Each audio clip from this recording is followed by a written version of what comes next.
I got this fragrance at Temu, and it caught my attention very much because the bottle, how it looks like, and the name that it says Sexy 9. So I was wondering if it is a dupe for Scandal by Night by Jean-Paul Gaultier, and I'm gonna tell you all about it, if they are or they're not. So it came in a box like this, and here you have a name right there that it says Lovely Fragrances, and the name Sexy 9, which is the same name that has here on the bottle, Sexy 9. But before I keep going, I want to invite you to subscribe to the channel and don't forget to click on the bell. These days it's a little hard to get a bottle of Scandal by Night by Jean-Paul Gaultier. Plus it's quite expensive, and I, to be honest, did not want to spend the money on it. So I just went ahead and buy me a sample, which is right here. And let me tell you, this perfume, it smells delicious. It's a really nice fragrance, and it's quality because on my skin at least it lasts a good time and projects pretty well. So I really like it. I will go for the full bottle because it's a good one. I really enjoy this one. Now, this one, is it very similar? Are they do they compare to each other? Well, let me tell you, they smell really close to each other. When I was trying both of them, they are very similar. To me, it will be let's say 95% similar. They're very close to each other. That's a win, right? Because this one is very affordable, but there are some disadvantages about this one versus this one. Like I say, it's quality. So let's start with Scandal by Night by Jean-Paul Gaultier. What does it smell like? This is a beautiful perfume. When I spray it, what is it that I get? I get a nice cherry smell with a little citruses going on in the opening, but that citrus doesn't really stay long. It kind of comes and go, but the cherry stays. It's a little stronger in the opening, and then it comes down a little towards that dry down, but it still is there, and it's still easy to detect, and it smells beautiful. Now, as the perfume starts drying down, I also get the tuberose smell. Flowers, but the tuberose. That's the flower that I smell. A nice tuberose smell together with honey, because this perfume have honey.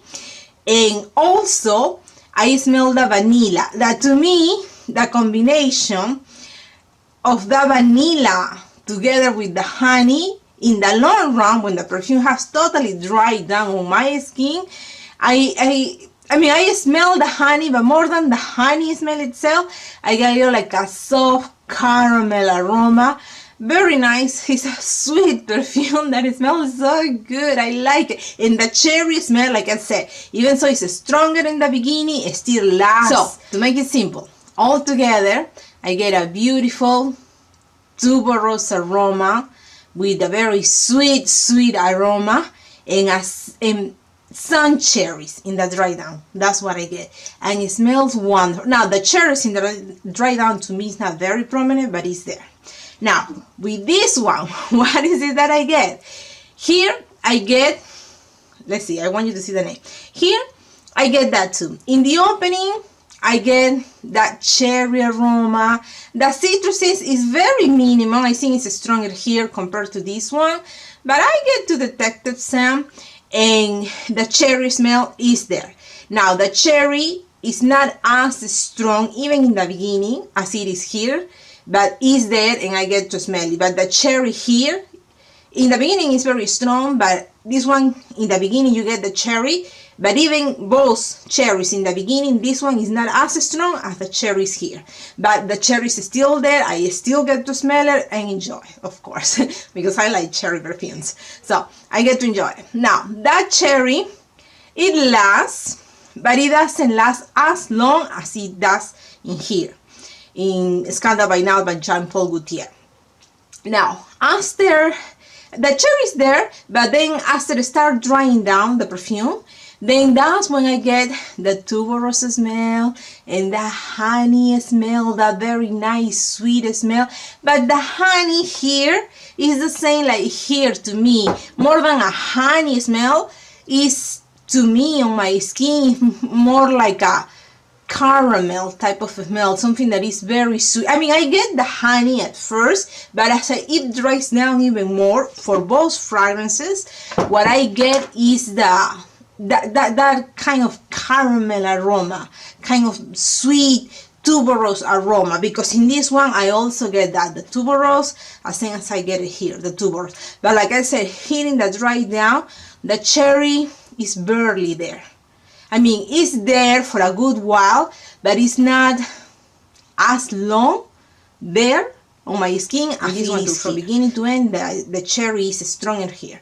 Now, but in the dry down, they both smell very similar, very beautiful aroma, very nice, pleasant perfume. Now here, this one, it doesn't last me all that much, but it's not a bad time either. It's about 6-7 hours, which I really don't complain. Now when it comes to projection, it projects well, but it's not like super strong like this one, because this one projects well, no problems. Here I smell it, people smell me, not an issue. This one, when it comes to duration, it's about 10 hours on my skin, versus this one, you know, it doesn't last all that long, but for the money I pay for it, I don't think it's that much of a problem, to be honest. So I'm okay, plus 6-7 hours is not a bad time to me. Anyway. Now, if you ask me, if I wear this one, will people think or believe that I'm wearing this one? I will say yes, because I was comparing both of them and they smell very similar to me. Very similar, very similar. Yeah, of course, there's a few differences in quality, in how long they last, and a little more cherry here and less cherry there and things like that, but those are minimum things, in my opinion anyway. But when it comes to, do they smell similar to each other, do they smell very close to each other? To my nose, they do. I was comparing them and they smell very similar to each other, very similar. Now, when to wear a fragrance like this? This is a beautiful fragrance. I think it's something that you can wear when you wanna, how can I say it, when you want to call attention to yourself, because it smells really nice. It's a very pleasant aroma, and if you want, you can wear it for going to work, or you can wear it to go out with your friends, because I don't think it's really like just this place appropriate. I really don't think so, because it's playful, but it smells so good that I don't think everybody's gonna be like, oh, you should not wear this fragrance for, I don't know, a wedding, or you should not wear this fragrance to go to the movie. I don't think anybody's going to be focusing on that. I think people are going to be focusing on, how nice it smells, what is it? You know, I think that's this type of fragrance, because it smells really nice, I really enjoy it. I really enjoy the smell of it. So, but if you are thinking, well, specific, I think it's a playful fragrance. I think it's a really good fragrance to wear, like if you go on a date, because that sweet aroma. That's another thing too. These both are very sweet, so you do have to like sweet fragrances in order to enjoy something like this, because they are sweet. And I think for dates it's a nice smell. Then another place, just to go out with your friends, or when you wanna, maybe you have something very, very super hyper formal, like a workout meeting, and you really wanna look very formal, very serious. Maybe in that occasion I wouldn't, because just wanted to look serious, because these two aromas to me are more playful than, you know, than serious and distant. Another fragrance that also smells very similar to another famous fragrance is this one that is called Destiny, and it's by REHAB, and this one smells very similar to Libre by Yves Saint Laurent, the other perfume, and I already made a video about it, so I'm gonna put the video next. If you are interested, you can just click and go watch it. Thank you very much, and I will see you next time. Bye.